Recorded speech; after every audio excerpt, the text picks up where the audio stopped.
Assalomu alaykum YouTube ijtimoiy tarmog'i foydalanuvchilari. Bugungi lokatsiyamiz Namangan shahar Go'zalga bo'ldi. Bu Fayzli xonadonimizga gigant razmerdagi taraf oson darvozamizni olib kelib o'rnatib berdik. Bir qator to'liq obzorlarni qilib beramiz. Ungacha bir ko'ringlar darvozani. Obzor qilishim shart emas, ko'rasiz yoqali darvozani. Shu yerga bitta like bilan podpiskani bosib qo'ying, biz umuman yo'qotib qo'ymaymiz. Bundan keyingi bundan obzor darvozalarni obzor qilib qo'yib borishda davom etamiz. Birinchi qol hunarmand, o'rtada durbanchi, faslida hech kim yo'q. Birinchi qol bizdan xarid qilasiz. Darvozamizni to'liq obzorni qilib beramiz. Uzoq video bo'ladi. Jengizga yaxshilab o'tirib, ovozlarni baland ko'taramiz. Mikrofonimiz hozirchalik yo'q, endi xudo xohlasa mikrofon olib qo'yamiz. Darvozamiz taroq fason, gibkali.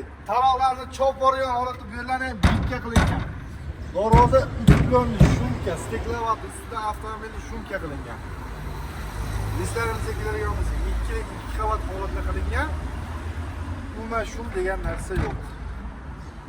Bu videoda ko'rinayotgan bo'lsa, bu chekkada qotib qolmasligi uchun orqa suvoq bo'lmagan, suvoqchilarga nima desa bo'ladi? Suvoqchilarga ish qoldirmaydi, ustaga dedilar ekan. Suvoqchilarga ish qoldirmagan holatda atlarni chektirgan 24 litr ikkiloniga tepasiga 45 sent, tepasidan chiqishini oylarni qaranglar, akalar kunda bejirni. Yana bir ko'zga tashlanadigan joyimiz обязательно grupoviy holatda ichkari havo aylanmasaga klientga tavsiya berdik. Tepasini lazer qismini qilaylik yoki ichkarida havo aylanib tushadi, aylanib turadi, yorug'lar tushib turadi dedik. Xo'p, darvozamiz asosiy profillari 1.7 stenada bo'lgan. 1.7 adashmanglar. Bizda aytilgan material aytilgan holatda qo'yiladi. Ikki yondori tepasi profil bo'lgan akalar. Tagi shivillar bo'lgan. Katta mashina kirasiz. Xohlasangiz fura olib kiring aka, umuman ezilmaydi, deformatsiya uchramaydi. Nimaga shivillar shunchalik mahkam ekan, yoniga ham qo'ymaysiz desalar, shivillar uzun qo'yib deformatsiya uchraydi akalar. 3 tomonli bo'lgani uchun mavassa qiladi, deformatsiya uchraydi. O'shaning uchun ikkita yog'ni o'rtasiga o'ndo'n brus qo'yib berganmiz. Brusda ham stenaz shivillardan kelmas akalar 3 stena bo'ladi. Darvozamizni biz obzor qilish ham shart emas. Tagiga gruntovka saychilgan.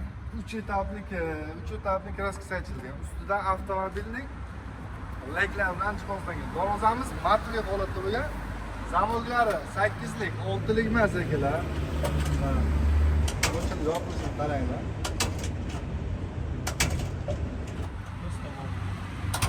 Prosta respekt. Shu joyga like bosmagan bo'lsangiz, bosib qo'ymasangiz bo'lmaydi aka. Darvozamiz o'ziga yarashgan qo'llari bor.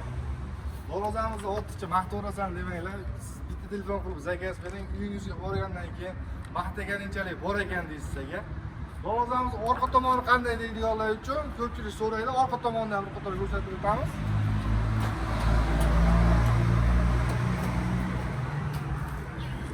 Darvozamiz orqa holatda tekis glat holatda bo'ladi.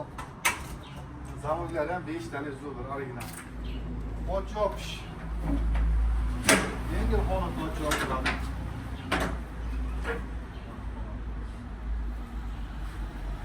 Darvozani mahkam. Darvoza hozirga qo'yilayotgan joyda qotadi. Darvozamiz bayo'y konstruksiya bo'lgani uchun yillar davomida qanotlarimiz osilmasligi.